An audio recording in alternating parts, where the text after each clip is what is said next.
Welcome everybody to the Bird Show. I am joined today by avian co-host Chipmunk the Ameraucana Chicken. Most Ameraucana chickens are actually brown. They're known for laying green eggs. She happens to be a Wheaten Ameraucana chicken, and that's why she has the lighter feathers.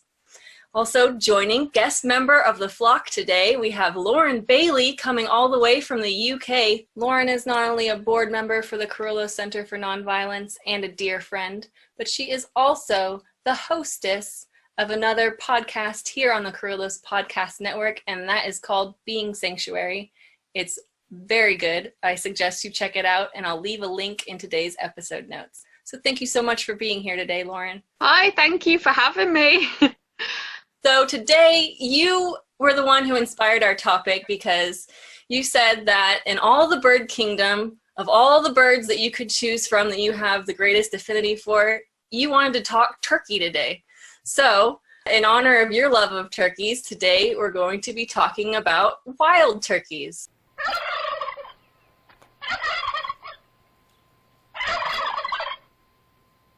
Spring is actually wild turkey mating season. So before we really get into it, let's just do a little bit of overview about turkeys. Wild turkeys, there's tons of them in North America. Lauren, do you have wild turkeys in the UK? Not that I know of. I mean, I think I might be sounding real silly with this, but I've never seen a wild turkey in the UK. We have things like grouses and pheasants, but I've never seen a wild turkey in the UK. Let's do a little overview about turkeys. There's actually two different species of turkeys. So there's the wild turkey of North America, which is actually considered to be the same species as domesticated turkeys. They're first domesticated by the Mayans around 800 BC. And then there's also the ocellated turkey of the Yucatan Peninsula in Mexico. They're also found in northern Belize and Guatemala. And the ocellated turkey, if you've never seen one, I encourage you to look it up. They have this most beautiful, it's almost like iridescent feathers, all kinds of colors. And the males, I don't know if you know this about turkeys, but they do a display with their tail feathers kind of like peacocks will do. And they'll actually fan them out and do like this whole intricate display. With those ocellated turkeys, it's amazing. It is on par with peacocks. Lost the word for a minute. And we have tons of wild turkeys and, as you know, domesticated turkeys throughout the world, including the UK. But the ocellated turkey is a lot more rare. As recently as 2002, it was considered endangered. And it actually has a blue head too, which is kind of interesting. Although the wattle that they have on the males is still red on the ocellated turkey. That distinctive wattle is kind of interesting because it'll actually get bigger. The turkey is excited, like during springtime, like this time of year. And it's also called a snood. So one of the sad things that they do to domesticated turkeys, which is why it might be nice to be a wild turkey instead, is they cut off the snoods on the males so that they don't peck at each other when they're confined. There was a study that showed that female turkeys, which are called hens, and the males are called toms or gobblers, they prefer the larger size snood. Kind of a bummer if you're a domesticated turkey. And they kind of took away your way to get the ladies. Interestingly, domesticated turkeys are now so big that they can't even really mate naturally most of the time. So a lot of them are actually having health issues such as arthritis because of the added weight that we're putting into them, so like hormones, which can jeopardize their walking and also their mating as well. And it's just terrible that they grow to such a size that's so unnatural for them, yet we're doing that to, increase their weight for our benefit, really. I think that's a really good point. So not only does it interfere with their loving, but it also can take a really big toll on their bodies themselves, including their cardiovascular systems. Chipmunk is not a fan. You can tell why she was named Chipmunk. I mean, look at these cheeks right here. She's flipping the camera. You're a star now, Chipmunk. She's actually a little older as chickens go. She's almost 5. So one last tidbit before we move on to our next segment is about Benjamin Franklin. The wild turkey is so prevalent in North America. Benjamin Franklin, when the founding fathers were first trying to decide on a national bird, suggested that the wild turkey would make a much more appropriate choice than the bald eagle, which was limited to only certain ranges. So if Benjamin Franklin had his way, wild turkeys would be the bird of the United States. It's kind of tough break for them, though, that eagles won out in the end, because I can only imagine a turkey on our quarter holding, you know, the arrows and the snake in the other talon. Pretty majestic. Let's move on to the flocking news. The flocking news. This week's flocking news article is called Spring Turkey Preview, Experts Predicting Banner Season and Bumper Hatch in Rio Country. So this is out of the Athens Daily Review in Athens, Texas, and this was published just a few days ago on March 16th. As I mentioned earlier, this time of year is a big time for turkey hunters. Now, I have my own opinions about turkey hunting. I'll talk to you a little bit more about that at the end of the show. But they did have a couple really cool observations in this article that I think are worth mentioning. The article says, when spring gets in the air, tom turkeys get in the mood for love. Texas turkey hunters take to the woods hoping to spoil the romance with dirty tricks meant to throw a mature gobbler into a breeding rage that results in a fatal mistake. Male turkeys, called gobblers, engage in boisterous gobbling to attract hen turkeys that are receptive to breeding and to discourage other gobblers from moving in on their turf. Gobbling is often followed by other pompous displays of self-importance like strutting, spitting, and drumming. Spring turkey hunters attempt to exploit the sexual urge. They use assorted calls to make seductive yelps, purrs, and other sounds to simulate the language of other turkeys. The reason I chose this flocking news article, not only is it timely, because it is going to be hunting season here across the United States, not only in Texas, but in other states as well. I thought it was a really interesting mental image to think of all these hunter guys crouched in bushes, trying to sound like sexy female turkeys. It really kind of evoked quite an image in my imagination that was not only comical, but also, well, all right, let's put it this way. From an ecological point of view, what you're basically doing is taking the most proactive dudes with the hottest bods and basically shooting them so that now the rest of like the female turkeys only have the guys without initiative left over that aren't strutting and gobbling as overtly. I don't know. The whole scene, it's like tragically funny, I guess. There's all these hunters out there trying to act like they're these sexy lady turkeys, and meanwhile the actual sexy lady turkeys are being perpetually disappointed by the lack of robust males. What do you think, Lauren? Yeah, I think I agree with you. It's quite a comical sort of image, and it kind of goes against the evolution, ecological values of intersexual selection, and it almost takes away that female choice, takes away the male choice because the males are no longer there. And I think we're, in a way, it is messing with the genetics of the wild turkeys, even though they are wild. So we're not necessarily interfering in a way we would with domesticated turkeys, but we are still having that control. But you have highlighted a good point that, you know, why are we going to such efforts to do that? Why are the hunters doing that? It just seems a little bit crazy. A little bit silly, yeah. Yeah. You know, you think of this whole like machismo thing, right, with hunting, and then meanwhile they don their prettiest turkey hen costume. But you do make a really good point that basically humans are acting as selection pressures. So over time, especially if we do this year after year, every single spring with wild turkey populations, it's kind of no wonder that I guess there's a lot of places out there where there are more aggressive flocks of turkeys. I've seen viral videos of them chasing mailmen and stuff like that. Maybe this is another ramification because just trying to come in and talk sweet to some nice turkey hen that you'll get shot. So I don't know. We may also be inadvertently encouraging sort of a more aggressive bachelor flock type situation, especially for those that end up figuring out what's happening and swear off ladies altogether. Definitely. And I think as well, like, I mean, sort of related to that, I saw a video on YouTube. A cougar was approaching somebody's house, and the people were like, oh my gosh, like it's coming for us. This cougar wasn't acting aggressive in any way. But what sort of like highlighted to me was a lot of hunters will use the excuse of, we're balancing out the population, we're doing this for, environmental reasons, but we're diminishing, predators' food sources. And then we're angry at the fact that the predators don't have any food and they're coming to us and seeking, they're hungry. But it's because we're interfering so much with the prey population.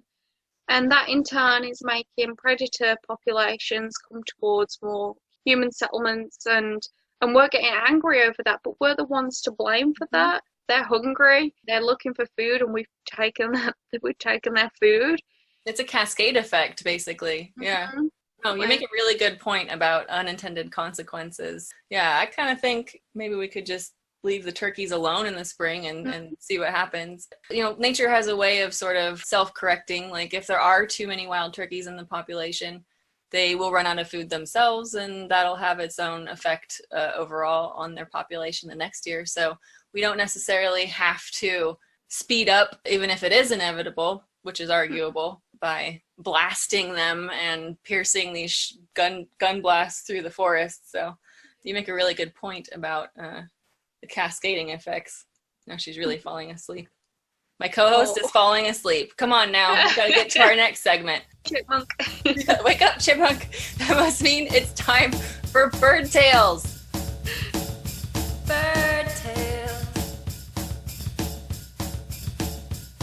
Chipmunk's favorite part is bird tales. Yeah, she's her favorite part. So for bird tales, Lauren, I was hoping today that you would share a little bit about your experience with turkeys. They may not necessarily be wild turkeys, but it gives us an insight into the personalities of different turkeys. Yeah, I mean, two main stories that kind of jump out to me. One with domesticated turkeys and the other with wild turkeys. So first of all, 3 years ago, I volunteered at a farm sanctuary here in the UK. And I have a love for all animals, I really do. But turkeys had never been, I'd never really seen a turkey. I know that sounds ridiculous, but never spent time with one. So when I walked into this farm sanctuary, I was greeted straight away by this huge white female turkey. She came bounding over, and she was called Matilda, and I kind of crouched down. Matilda came over, and I just kind of held my hands out like this. Yeah. And she just like lay her head like on my arm. Aww. And I just felt this need to like sort of cuddle her, and she made this almost like purring sound, like almost exactly like a cat would. And I remember like being brought to tears over this moment. I'd only just walked into this farm sanctuary, and she was so happy to like see people. She was so warm greeting. It's almost like she could sense that the people there were there to help the animals. And I remember thinking, wow, what a first positive response to this time of being here. The more the sort of like days went on, I asked a bit about Matilda's backstory, and they said that she was advertised online for meat, and a young girl had seen this and had purchased her, but didn't have anywhere to put her. It was kind of like, I want to rescue this turkey, but I don't know what to do. So then she reached out to the sanctuary, and they said that they would have her. So she went there, and the majority of her feathers were missing because she'd had such a stressful time, like where she was, her life. I can't even begin to imagine how she was treated. And it just like, the thing that really got to me was the fact that she'd gone through all of that. She shouldn't really have trusted any human, like from what she'd been through. I mean, the human that was in her initial care was going to sell her for her meat, and yet she still trusted people. Like, she didn't know who I was. I walked in there as a stranger, and it was as if we were like long lost friends. Again, like the recognition, like I'd go there on my own in the car. I'd get there, and I was really nervous about being there because I'd never been to this place before, and she really put my mind at ease. She made me feel so much better about myself. Well, she probably thought you were another turkey. I mean, you have your beautiful, light, blonde hair, and she was a big white female turkey. She probably thought, my sister! It's the fellow turkey. My long lost sister is finally here. That's a good point, actually. That's probably what she thought. Yeah. But we would I would clean the rabbit enclosures, things like that, put sawdust, and then she'd come over to me and she would fall asleep on my lap, and again with the purring sounds, and I just thought she had her own personality. She recognized people, and you could tell the more days that I would go there that she recognized who I was. And she did that with everyone that built a relationship with her. She would go up to them and she'd look at them like this, and then she'd think, oh, you've been kind to me. She just, I know it may be silly to say, but I feel like she is the definition of what all people should be like. Kind and trusting, and it was something that'll always stick with me. I mean, I've got pictures of her now, and it was like a really happy memory for me.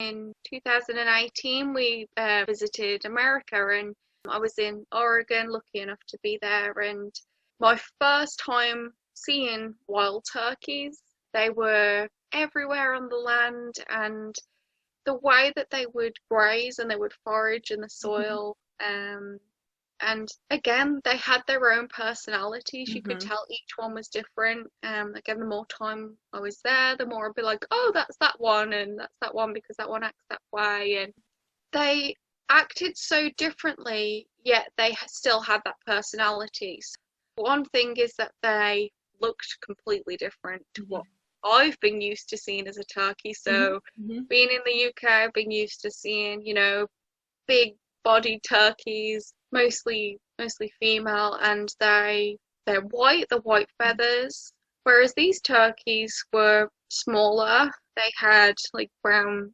/ black feathers, and they just looked completely different. And it was kind of shocking to me to think, wow, this is actually what they're meant to look like. Yeah. They're so different, and athletic enough to actually roost in trees at night. What a concept, that they could actually get off the ground to be able to roost in trees. Oh, definitely. And they would, we were lucky enough to see them roost in the trees, and my boyfriend was saying wow, how do they get up there? And I was like, that's just what they do. We're just not used to seeing that. Teleport. Yeah. They're time travel. Take the elevator. But they would the sounds that they'd make, and there's just something about them, such a calming nature to them. It was profound as well, how good of mothers the females were. They took care of their young, so the little ones were around them, and they really cared about them. They helped them forage, teaching them. This also made me research about lifespan, because I was really intrigued about this. And apparently, wild turkeys, the young will stay with their mothers until 5 months old. Then their lifespan can reach to about 10 years old. Obviously, the factors come in with that, illness, hunting, things like that. But one thing that really shocked me was the fact that apparently for their meat, they're slaughtered at the age of 5 months. Oh, wow. And that made me sad, thinking, well, that's a baby. That's only just when they've been weaned from their mothers, when they would finally get that freedom to be in the wild. Yet in the meat industry, that's when their life is completely cut short. But I think both these experiences have made me realize the characteristics of a turkey, both wild and domesticated, how we just need to appreciate that they're not just things that don't have feelings. They have feelings, and they want to be loved, and they want to show that love. Oh yeah. Monk's feeling like she's heavy breathing in my ear right now. She hasn't said much, so if you're listening on the podcast, it's almost like I don't have a co-host. I encourage you to watch on the YouTube series, because she's getting some good petting time in right now. She's in chicken heaven. She looks how I aim to feel. Yeah, she's doing fine. She says, yeah, chickens have personalities too. We're not just nuggets, man. Some of us want some loving. Some don't, they have personalities too. And I imagine turkeys are like that as well. I've only really known 2 turkeys in my life when I was a kid, and it's pretty telling because I ended up naming them Charity and Greedy. One was much nicer than the other, obviously, but an interesting story about them. Luckily, my parents, even back then when we ate meat and stuff, my parents weren't going to try to feed us our own, animals or anything like that. I'm thankful for that because that would have been traumatizing. But they didn't really know what to do with Greedy and Charity once they became full size. And it was one male and one female, so then we could potentially have, an ongoing turkey issue. They ended up gifting the turkeys to a rich restaurateur who was in the Bay Area, I think for his wedding gift. Don't worry, though, because the turkeys kind of had the last word, because the guy, before he slaughtered them, renamed them after my stepdad and my mom. Careful if you gift it. They might rename it after you. Like a voodoo doll. Yeah. Well, thanks for sharing your bird stories. So let's wrap it up today with a bird of advice. A bird of advice. So today my bird of advice circles back around to turkey hunting season. So this year, if you are a turkey hunter, I'm not going to judge you. I do believe to each their own, but maybe think of more peaceful ways to interact with wild turkeys. For example, wildlife photography. I've heard quite a few wildlife photographers. Some of them actually started out as hunters and then got into wildlife photography because they actually found it was more of a challenge. So I found this book called Think Like an Eagle by Catherine Lasky. It's about Eagleman Jack Swedberg. He passed away a couple years ago, but before that, in Massachusetts, he was a very well-known wildlife photographer. And he was one such individual who had started out as a hunter.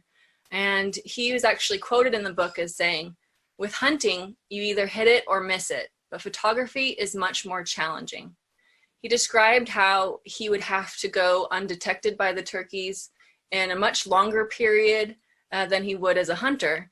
As a hunter, he would have to be quiet and blend in, but then suddenly the quiet was shattered and pierced the boom of the gun, and all the rest of the forest sort of reverberated with that, and he really felt less attuned with what was going on around him and with his actual subjects, the wild turkeys, as compared to how he did when he was doing photography.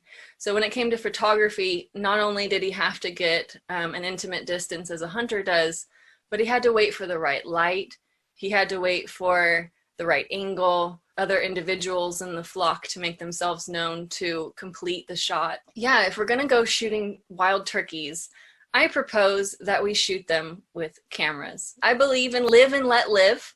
If turkey hunting is your kind of thing, I'm not going to stop you from doing it, but I believe in live and let live. So yeah, I think we should kind of have hobbies that don't necessarily end in the deaths of our wild turkey friends. And I think since she's waking up from her nap, Chipmunk might agree with me. That wraps it up for today's Bird Show. Thank you so much, Lauren Bailey, for coming all the way from the UK. I really appreciate you being here. No, thank you. And thank you to Chipmunk as well. Hanging out with all my blonde friends today. And thank you so much for sharing about Matilda and the other turkeys that you've known. So thanks everyone, and we'll see you next week for another flocking good time. Turns on the radio. When Dr. Crow turns on the radio. To Dr. Crow's Bird Show.